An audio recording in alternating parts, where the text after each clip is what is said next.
Bonjour mes élèves. Dans cette deuxième partie, on va voir la définition d'un repère dans le plan. Comme vous voyez dans cette figure, on a deux droites graduées, la droite OI qui est horizontale, qu'on appelle l'axe des abscisses, dont l'origine est le point O et l'unité de longueur OI. Et la deuxième droite graduée, c'est la droite OG, qu'on appelle l'axe des ordonnées, dont le point d'origine c'est le même point O et l'unité de longueur c'est la distance OG. Donc c'est ça un repère dans le plan. Donc d'une manière générale, un repère, comme vous pouvez remarquer, la droite graduée OI et OG sont perpendiculaires.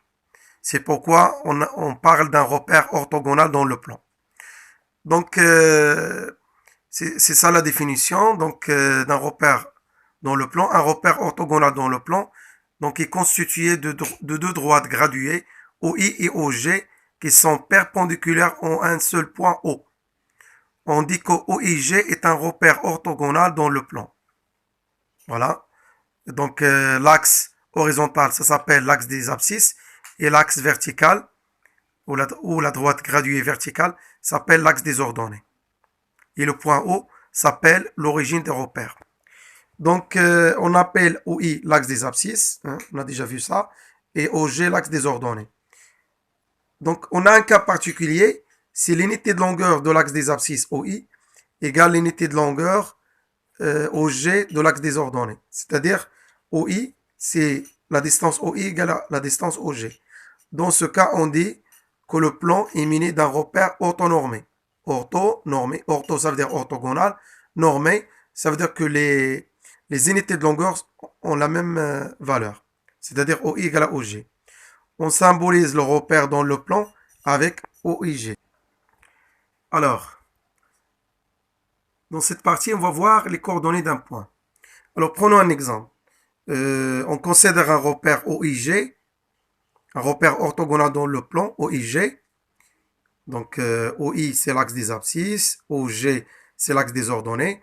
Alors, chaque point M est repéré par deux nombres. Le premier nombre, c'est la projection orthogonale des points M sur l'axe des abscisses, XM. Dans ce cas, c'est dans ce point M, pour ce cas particulier des points M, l'abscisse c'est 4, donc XM égale à 4. Et si on fait la projection orthogonale sur l'axe des ordonnées, on va trouver la valeur 2, YM égale à 2. Donc le point M est repéré par deux nombres relatifs, 4 et 2. 4 c'est l'abscisse de M, 2 c'est l'abscisse des points M. C'est l'ordonnée 2 c'est l'ordonnée des points M. L'abscisse et l'ordonnée des points M, on dit que ce sont les coordonnées de points M. Donc chaque point M des plans d'un repère, chaque point M dans un repère est repéré par deux nombres, son abscisse et son ordonnée. Toujours on commence par l'abscisse. Donc dans ce cas particulier, on a déjà vu, on écrit M d'abscisse 4 et d'ordonnée 2. De même, le point N, son abscisse c'est moins 5 et son ordonnée c'est moins 2. Voilà. Le point O, c'est 0, 0. Son abscisse est 0 et son ordonnée c'est 0. Le point I se trouve sur l'axe des abscisses. Alors il est repéré par un abscisse de 1, de valeur 1, et d'ordonnée égale à 0.